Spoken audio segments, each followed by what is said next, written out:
Hello, everybody, and welcome back to the channel today for another special interview. Alongside of me is a very special person that has brought one of my favorite films to life this year. I'm alongside of Mishna Wolff, who is your writer of the new film Werewolves Within. It's going to be making a screener at Tribeca Film Festival 2021, and then it's going to be available in theaters as of June 25th, and then on demand, I believe, is June 6th. So plenty of ways in order to check out this film. I gotta say congratulations, because I've never seen a film get picked up so quickly by IFC. They wasted no time in making this happen, and here we are. So congratulations with that at first, and obviously being at Tribeca is a huge deal as well. So just congratulations to everything you've done into bringing this to life. Thanks. I'm just so happy to see it out of the house.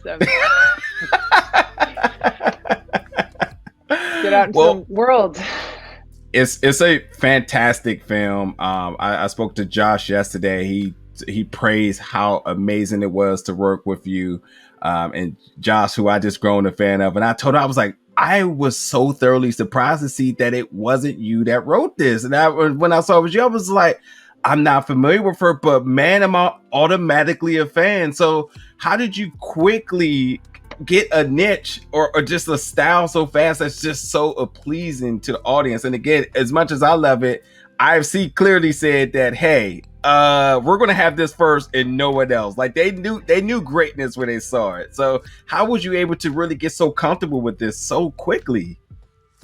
Well, I have to say I like the genre a lot. I'm a huge fan of the whodunit and the horror comedy genre. I loved movies like Shaun of the Dead, and The Thing, and Clue, and there's just so many movies I could name that sort of fall into this category. And then I was a comedian for years and years and years and years. Actually, I lived in New York when I first started. I was like 19 or 20 years old, and there were a bunch of guys that came from Philly, and they were all so good.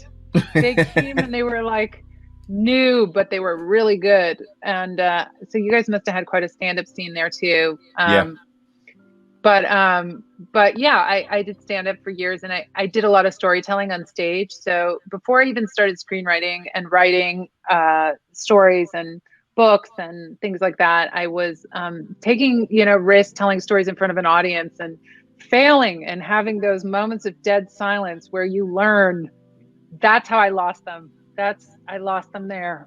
Ugh, don't do that again. And I do think that helps a lot. Yeah. With storytelling, Yeah, you gotta one setback to have a major gain. I think that's a really good story to come with that. And then the backstory is incredible too. So definitely the fact that you went through the Ubisoft Women's Film Festival and Television Fellowship, and they opened up the book and said, you pick what you want. And that was crazy. Explain that, because that doesn't make sense. It didn't make sense to me either. It was feeling a little too good to be true. So I went to see Ubisoft on just a general meeting. My agent sent me, I had a screenwriting sample that they liked and thought it was a very genre sample. So it seemed like something they could plug in there. They called back a little while later. This woman, Margaret Boykin, who's an executive there. I don't know if Josh mentioned her, but she's really a phenomenal. She's just very smart and picky and funny. And she called my agent and said, does Mishna want to apply for this thing? And she explained it. It's a paid fellowship.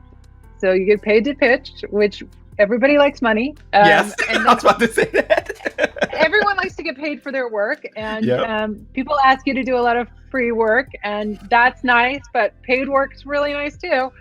So it was like, you get paid to pitch and you get access to, this is the bigger thing. Like I got access to the Ubisoft vault of properties, which are amazing. I mean, Ubisoft has some of the best games ever made. And I was pouring through them and playing all these games and having a good time. And I found Werewolves Within, and it was just like love at first sight. I was like, it wasn't a narrative game. So it didn't have like a strong narrative that I had to be reverent to. And I kind of like that aspect of it, because I could just sort of what if it, Yeah. Okay. So what would have been 1B, if you didn't pick Werewolves Within, was there anything else that kind of jumped out at you that you were like, Yeah, there were a few things there. They had a samurai game that was actually made for the original Nintendo Wii that I thought would have been, an interesting fit for my sensibilities. And I'd still like really love to do a sword play movie for sure. It's something I've always enjoyed, like they call them Chanbara movies, but the sound of swords hitting each other. I really like, Japanese Chanbara movies. So they had like sort of a Yakuza game that was really, really great, and still is really great. But the thing about Werewolves Within was it seemed like you got these people sitting around a fire and they're trying to ferret out the werewolf. This is the VR game. And when I played it, I was like, people are not making logical decisions here about who the werewolf is. They're making petty, resentful, human decisions. Yep. And they're doing it based on how people look and their avatars. And I was like, yep. I can run with this. Like, I know how to run with this. So it just felt perfect. Yeah. Really perfect for a movie. Now, what you've seen on paper, and obviously these ideas are coming from your brain and you got the visuals stored up there, but the moment you start to see the cast coming together, what was your initial thoughts? I mean, it's heaven. I mean, it's really heaven to see these lines that worked in your head work on the screen, because you don't know until you know. Yeah. And these actors, I mean, Sam Richardson's just, he can do anything. And Milana Weintraub she's so funny in this movie, and she hits every mark. And I got this supporting cast that they're all stars. Like, they're all stars in their own right. And there was nothing they couldn't do. There was nothing they couldn't do. And they just got it. They all got what we were trying to do. They got Josh's sensibility. They got my really rapid fire ADHD, tons of people talking over each other dialogue, and they just made it pop. And I can't tell you how exciting it is to see that. I came to set for the fireplace scene, and if anyone hasn't seen the movie, there's a lot of accusations flying, there's a lot of guns, and there's Sam Richardson, who can't stand conflict in the middle of it. And he's the only authority in this situation. He is law enforcement. And he can't stand conflict, and everyone's yelling at each other. And it's such a funny scene. And to see the actors, like, it was a complicated scene to write. It was a very complicated scene to shoot, because there's so many people in the room. But to see it all pay off like that was like, it's the dream. It's the dream. It was amazing. The next dream is to see it in front of an audience with other people, with real life. Yeah, and you are attending the festival live, right? I am attending. Yeah, I'm going to go see it with an audience. Oh, that's going to be amazing. That's going to be amazing. That's going to be amazing. I was literally going to say, like, how in the world did anyone coexist in some of these scenes without there being a billion retakes with so much like slanderous dialogue going left and right, and like you said, people talking over each other, and it does come together so good. But I was like, I can't imagine how filming was. It had to have been totally ludicrous. Yeah, and yet it works, So I gotta thank Ubisoft for looking at pages and pages of dialogue and being like, yeah, no, we can do this. They had to trust you, and here we are. Again, here we are. And I think the movie's really entertaining. It's a fun movie. And if you're looking for, if anyone's looking for a way to beat the heat and, just be entertained, be totally entertained by a movie, come see Werewolves Within, because we will entertain you.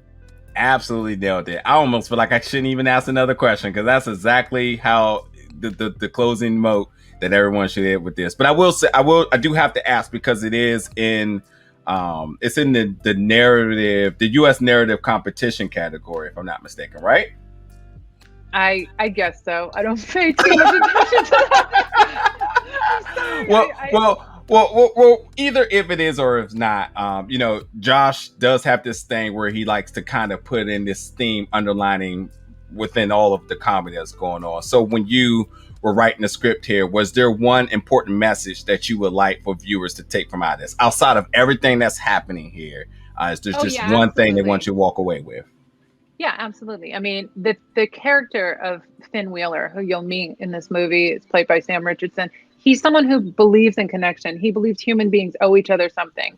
Yeah. And that's central to the whole movie, that there is, something to be gained by reaching out and agreeing. And while these characters cannot make that happen, it is the central theme of the movie, is like community and connection. And, especially after COVID, especially after everything that's gone on these last few years, I think it's a really nice message to bring to theaters this summer. Agreed. Well, again, congratulations. I love this film. And if you had any clue of how many emails I sent trying to see this early, you would see how much I was happy for this. And it was fantastic. I cannot wait to see what's next for you. Hopefully, Ubisoft opens up the catalog again and lets you get that samurai movie, because I will be for that. Yeah. And on a note that you like the clashing sounds, whoever did the sound mixing for this film, bring them along, because they killed it with the sound in this. Yeah, I mean, Josh brings the sound, though. I don't know. He had an earlier movie called Scare Me that uses a lot of Foley. He likes sound. He really is good with sound. So yes. But as Mishna said, folks, definitely check out Werewolves Within, whether you're at the festival, whether you're going to go see it in theaters, or whether you're going to catch it on demand and digitally. This is not a film you do not want to miss, folks. I will stand by that. And I hope you have so much fun seeing it with the crowd. Hopefully we get some live video of that on social media, because it's a good time for people to be back. And this is a film that's really going to get things started for the festival circuit. So hopefully you have a lot of fun there. Thank you, Niger. Absolutely. And thank you so much for checking out this interview, folks. And we'll catch you all for many more interviews coming very soon. Thank you for tuning in.